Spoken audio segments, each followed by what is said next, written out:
కమ్మటి తెలుగు కథలకు స్వాగతం. ఈరోజు మనం చెప్పుకోబోయే హాస్య కథ సండే స్కీమ్. కథ మొదలు పెడదాం. త్వరగా లేచి తయారవ్వు, పిల్లలను కూడా గబగబా సిద్ధం చెయ్యి. ఈరోజు మనం చాలా దూరం వెళ్ళాలి, తొందర పెట్టసాగాడు భజగోవిందం. ఆండాళ్లకు చికాకేసింది. ప్రతిరోజు తెల్లవారకు ముందే లేవటం, రోజంతా ఇంటి చాకిరి, ఎలాగూ తప్పదు. కనీసం మీకు ఆఫీసు, పిల్లలకు స్కూలు లేని ఆదివారమైనా నాకు విశ్రాంతి దొరుకుతుందంటే ఆమె వాక్యం పూర్తి చేయలేదు. భజగోవిందం ఇంతెత్తున లేచాడు. నా సండే స్కీమ్ గురించి కూడా తెలిసి కూడా నువ్వు ఇలా మాట్లాడటం బావోలేదు ఆండా. చిచి, అండా ఏమిటి? అసహ్యంగా. అలా పిలవద్దని ఎన్నిసార్లు చెప్పాలి? విసుగ్గా అంది. అబ్బబ్బబ్బా, అసలు విషయం పక్కన పెట్టి ఈ గోల ఏమిటి? కాస్త స్వరం తగ్గించి అన్నాడు. దాంతో ఆండాళ్ళు మెత్తబడింది. సర్లే, మీరు చెప్పదలుచుకున్నదేదో చెప్పండి. అవతల సింకు నిండా గిన్నెలు మూలుగుతున్నాయి, వెళ్ళి శుభ్రం చేసుకోవాలి. పరమేశం గుర్తున్నాడా? ఈరోజు వాళ్ళింటికి వెళ్తున్నాం. సండే స్కీమ్లో ఈరోజు మజిలీ పరమేశం ఇల్లు. ఆ కొంప ఈ దరిదాపుల్లో లేదు కదండి. పడుతూ లేస్తూ అంత దూరం వెళ్ళటం అవసరమా? నిట్టూరుస్తూ అడిగింది. పిచ్చి మొహమా, అసలు విషయం విను. మొన్నేదో పని కోసం వాడు ఫోన్ చేశాడు. మాటల మధ్యలో ఆదివారం ఎప్పుడైనా ఖాళీ ఉంటే మా ఇంటికి రారాదు అన్నాడు. నేను ఆ అవకాశం వదులుకుంటానా?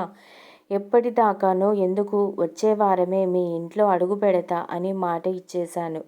రాత్రి కూడా వాడికి ఫోన్లో ఇంకోసారి గుర్తు చేశాను. అలాగా, మీ ప్రణాళిక బేషుగ్గా ఉంది. అవును మరి, ఈ సిటీలో ఇంటి అద్దెలు, పిల్లల చదువులు, ఇతర ఖర్చులన్నీ భరించటం నాలాంటి మధ్యతరగతి వాడికి సాధ్యమయ్యే పనేనా? అందుకే సండే స్కీమ్ను కనిపెట్టాను. ప్రతి ఆదివారం ఏదో ఒక స్నేహితుడు లేదా బంధువు ఇల్లు వెతుక్కొని వెళ్ళటం. భోజన వేళ కంటే చాలా ముందుగానే ఇంట్లో ఉంటాం కాబట్టి తిండి పెట్టరన్న సమస్య లేదు. నేను ఎంపిక చేసుకునే వాళ్ళంతా నాన్ వెజ్ గాళ్లే. మాంసాహారం తినే అవకాశం చిక్కుతుంది, లొట్టలేసుకుంటూ చెప్పాడు భజగోవిందం. హాయిగా ఇంటి పట్టునే ఉండి ఉన్నదేదో తిని విశ్రాంతి తీసుకోక ఈ స్కీముల గోలతో విసిగెత్తటంలా. వారంలో 6 రోజులు ఏం తింటున్నాం? చారు, పచ్చడి, మెతుకులేగా. కనీసం వారంలో ఒక్క రోజైనా ఇలా రుచికరమైన భోజనం చేయకపోతే మనం బతికేదెలా? పిల్లల పరిస్థితి ఏమిటి? ఒకసారి ఆలోచించు. మరి వెళ్ళి రావటానికి మనకయ్యే ఖర్చుల మాటేమిటి? అడిగింది ఆండాళ్ళు. మనకి దక్కేదానితో పోలిస్తే మన ఖర్చు నామమాత్రమే. చిల్లర విసిరి నోట్లు ఏరుకోవటం లాంటి పని చేస్తున్నారు. 6 వారాలు విజయవంతంగా లాగించాం అన్నాడు భజగోవిందం. ఫోన్ చేయకుండా హఠాత్తుగా వెళ్ళే వాళ్ళం కదా. ఈసారేమైంది? ముందుగా అన్నీ సిద్ధం చేసుకుని బయలుదేరుతున్నారు? మళ్ళీ అడిగింది ఆండాళ్ళు. అవును, అదృష్టదేవత తలుపు తడితే అన్నీ ఇలాగే కలిసొస్తాయి. మనం వెళ్ళేసరికి పంచభక్ష పరమాన్నాలు, నాన్ వెజ్ ఐటమ్స్ అన్నీ రెడీగా ఉంటాయి. పద పద, నోట్లో నీళ్లు ఊరుతుండగా చెప్పాడు భజగోవిందం. పరమేశం ఇల్లు సిటీకి దాదాపు 40 కిలోమీటర్ల దూరంలో ఉందన్న విషయం ఆండాళ్లకు గుర్తొచ్చింది. గబుక్కున మంచం మీద నుంచి లేచి జెట్ స్పీడులా పనులు కానిచ్చింది. పిల్లల్ని కూడా తయారు చేసి నలుగురు బయటపడేసరికి 2 గంటల పైనే సమయం పట్టింది. కొద్ది దూరం మెట్రోలోనూ, మరికొంత దూరం ఆటోలోనూ ప్రయాణించి ఆపసోపాలు పడుతూ ఎలాగైతేనేం పరమేశం ఇల్లు చేరుకున్నాడు. స్నేహితుని కుటుంబం వాళ్ళని ఆప్యాయంగా స్వాగతించారు. అతిథి మర్యాదలతో గౌరవించారు. సాయంత్రం వరకు సరదాగా కాలం గడిచిపోయింది. పిల్లలు బాగా ఆడుకున్నారు. వాళ్ళకసలు సమయమే తెలియలేదు. బయలుదేరే ముందు విసుక్కుంది కానీ ఆండాళ్ళకు కూడా అక్కడ వాతావరణం బాగా నచ్చింది. ఇక భజగోవిందం అయితే చెప్పనక్కర్లేదు. పొట్టలో ఏమాత్రం ఖాళీ లేకుండా భోజన పదార్థాలతో నింపేశాడు. వాళ్ళ ఇంటి నుంచి తిరిగి వచ్చే ముందు పరమేశం భార్య క్యారేజీలో కాసిన్ని స్వీట్లు, ఇతర పదార్థాలు కూడా ఇచ్చి రాత్రి భోజనం కోసం కూడా వెతుక్కునే పరిస్థితి లేకుండా చేసింది. ఆ రాత్రి ప్రశాంతంగా నిద్రపోయాడు భజగోవిందం. ఎవరో తలుపు కొడుతున్నారు చూడండి, భార్య పిలుపుతో లేచాడు భజగోవిందం. గబుక్కున వెళ్ళి తలుపు తీసి చూశాడు. ఎదురుగా తన పినతల్లి కొడుకు ప్రసాద్, తన భార్య, పిల్లలతో.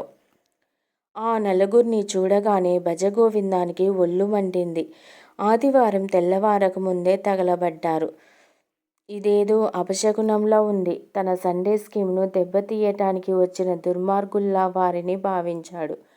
మనసులో బండబూతులు తిట్టుకున్నాడు. బలవంతంగా పెదాల మీదకు నవ్వు తెచ్చుకున్నాడు. అప్పుడే లోపల నుంచి వచ్చిన ఆండాళ్ళు ప్రసాద్ భార్య చేతిలో ఉన్న పిల్లాడిని అందుకుని వాళ్లను లోపలికి ఆహ్వానించింది. కాఫీలు, టిఫిన్లు పూర్తయ్యాయి. ప్రసాద్ భార్య మంచి మాటకారి. తనేదో గలగలా మాట్లాడుతూనే ఉంది. ఆండాళ్ళు ఉత్తమ శ్రోతగా మారిపోయింది.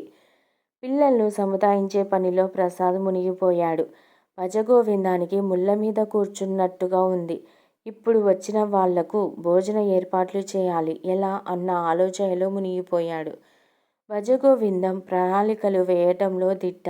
ఆ మధ్య ఎవరో స్నేహితుడు ఫోన్ చేసి కాంపిటీటివ్ పరీక్ష రాయించటానికి అమ్మాయిని తీసుకొస్తా, 4 రోజులు ఉండి వెళ్తానంటే, అరే మేం ఊళ్ళో ఉండటం లేదు, అదే టైంకి నేను కరీంనగర్ క్యాంపుకు వెళ్తున్నాను, ఎలాగూ వెళ్తున్నాం కదా అని ఫ్యామిలీని కూడా వెంట పెట్టుకొని పోతున్నా అని అప్పటికప్పుడే అతికినట్టు అబద్ధం చెప్పేశాడు.